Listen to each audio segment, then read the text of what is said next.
Bismillahirrahmanirrahim. Assalamu alaikum students. My name is Mohammad Salauddin Faraz और आप पढ़ रहे हैं केमिस्ट्री. तो आज हमारा टॉपिक है हिस्ट्री ऑफ केमिस्ट्री. तो हिस्ट्री ऑफ केमिस्ट्री में हम आगाज़ करेंगे यूनानी दौर से, ग्रीक कंट्रीब्यूशन. तो यूनानी दौर में प्लेटो, एरिस्टोटल और डेमोक्रिटस जो है बहुत मशहूर थे. इन्होंने जनाब एलिमेंट, एटम और केमिकल रिएक्शन के कॉन्सेप्ट जो है वो पेश किए. पुराने ज़माने में लोगों का ये कॉन्सेप्ट था यूनान में कि जनाब मैटर जो है 4 चीज़ों से मिलके बनता है: आग, मिट्टी, हवा और पानी से. उसके बाद रोमन कंट्रीब्यूशन की तरफ आते हैं. तो रोमन कंट्रीब्यूशन में इन्होंने केमिकल आर्ट जो है वो डेवलप किया था कि किस तरीके से एनामल किया जाता है पोट्री को, जो हम देखते हैं कि बर्तनों पे एक एनामल की जो है वो लेयर होती है.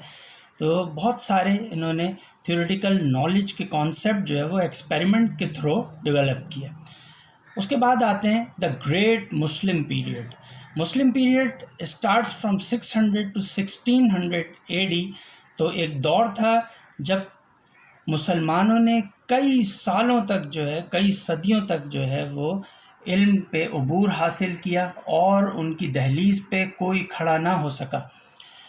सबसे पहला हमारा केमिस्ट्री का जाबिर इब्न हय्यान, पहला साइंटिस्ट जो 721 में पैदा हुए और 803 AD में जो है वो वफ़ात पा गए. जाबिर इब्न हय्यान को फादर ऑफ केमिस्ट्री कहा जाता है क्योंकि इन्होंने केमिस्ट्री की इब्तिदा रखी और इन्होंने बहुत सारे एक्सपेरिमेंटल मेथड्स जो हैं वो डेवलप किए, नाइट्रिक एसिड, हाइड्रोक्लोरिक एसिड और वाइट लेड के. इसके अलावा इन्होंने method of extraction of metal and dyeing clothes कि किस तरह से जनाब कपड़ों को रंगा जाए और जनाब मेटल को एक्सट्रैक्ट किया जाए, ये हमें जाबिर इब्न हय्यान ने बताया. उसके बाद हम आते हैं मोहम्मद बिन ज़िक्रिया अल राज़ी.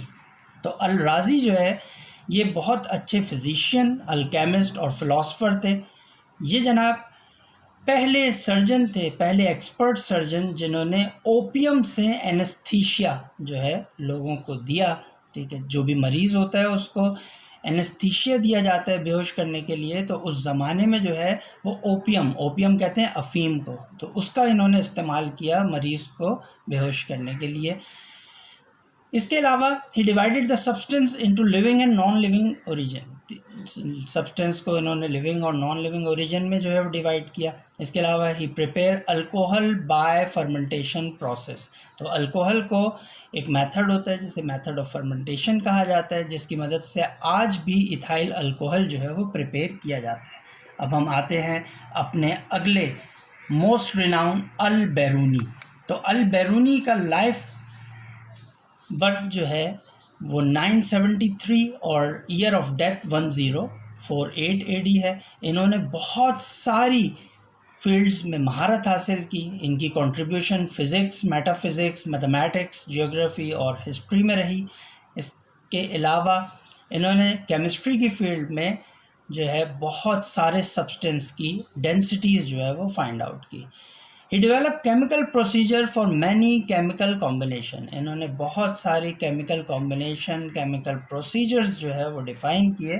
अब हम आते हैं अपने नेक्स्ट इब्ने सीना. तो इब्ने सीना जो है he is called Aristotle of Muslim world. इनको जनाब मुस्लिम दुनिया का अरस्तु कहा जाता है. अरस्तु एक बहुत बड़ा जो है वो मुफक्किर था.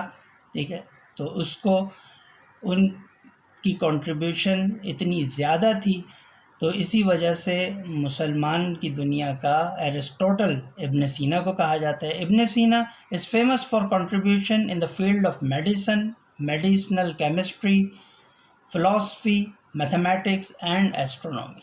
इसके अलावा इन्होंने 760 जो है वो जनाब मेडिसिन्स डिफ़ाइन किए अपनी एक किताब में जिसका नाम क़ानून फ़िल तिब था. अब हम आते हैं scientist of modern period. Modern period जिन्होंने ऐसे साइंटिस्ट जिन्होंने केमिस्ट्री की फील्ड में जो है वो बहुत ज़्यादा कंट्रीब्यूशन दिया, जिसमें सबसे पहला नाम जो आता है वो है रॉबर्ट बॉयल का. तो रॉबर्ट बॉयल जो है ये फादर ऑफ मॉडर्न केमिस्ट्री जो है ये कहलाते हैं। तो father of modern chemistry Robert Boyle को कहा जाता है। इन्होंने जनाब आइडिया दिया कि किस तरह से सिस्टमैटिक वे में केमिस्ट्री को जो है वो स्टडी किया जाता है। इसके अलावा फिर जे ब्लैक ने स्टडी की कार्बन डाइऑक्साइड के ऊपर। उसके बाद जे प्रेसले ने डिस्कवर किया ऑक्सीजन, सल्फर डाइऑक्साइड और हाइड्रोजन क्लोराइड। उसके बाद शील ने क्लोरीन डिस्कवर की। फिर कैवेंडिश ने हाइड्रोजन डिस्कवर की।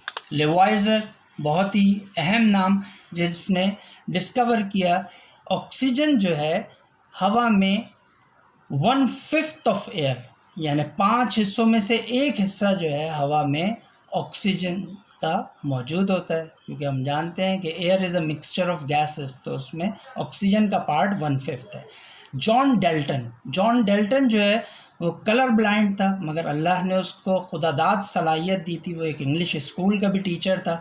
तो इसने एटॉमिक थ्योरी ऑफ मैटर बताया और आइडिया पेश किया एटम और मॉलिक्यूल्स का, और कॉन्सेप्ट दिया एटॉमिक वेट का। उसके बाद गे लुसैक, एवोगाड्रो और डुलंग, इन्होंने they led the determination of relative atomic and molecular mass of different substance. तो इन्होंने एटॉमिक और मॉलिक्यूलर मास मुख्तलिफ सब्सटेंस के कैसे निकाले जाएं उसका कॉन्सेप्ट दिया। जे बर्ज़ेलस ने आइडिया दिया कि किस तरह से एलिमेंट के सिंबल बनाए जा सकते हैं, किसी भी कंपाउंड्स के फॉर्मूले बनाए जा सकते हैं। तो इससे स्टूडेंट को बहुत ही सिस्टमैटिक स्टडी में हेल्प मिली। आफ्टर डैट मेंडलीव ने अरेंज की पीरियोडिक टेबल मुख्तलिफ एलिमेंट के इंक्रीजिंग एटॉमिक वेट के साथ। आफ्टर डैट आर्हेनियस ने आयोनिक थ्योरी जो है वो पेश की। उसके बाद फेराडे ने लॉ ऑफ इलेक्ट्रोलाइसिस दिया। बहुत सारे साइंटिस्ट जो हम आगे के चैप्टर्स में पढ़ेंगे उनमें से काफ़ी सारे यहाँ पे हम डिस्कस कर रहे हैं। जे थॉमसन, नील बोहर और रदरफोर्ड ने स्ट्रक्चर ऑफ एटम पेश किया। उसके बाद जे बैक्यूरेल, एम क्यूरी, इन्होंने they led the discoveries of radioactivity. तो रेडियो एक्टिविटी की इन्होंने जनाब दरियाफ्त की। तो ये था आज का हमारा topic, Muslim scientist and modern scientist. तो उम्मीद करता हूँ कि आपको अच्छी तरह से समझ में आया होगा। फिर मिलते हैं अपने अगले लेक्चर में। इस वक्त तक के लिए अल्लाह हाफ़िज़।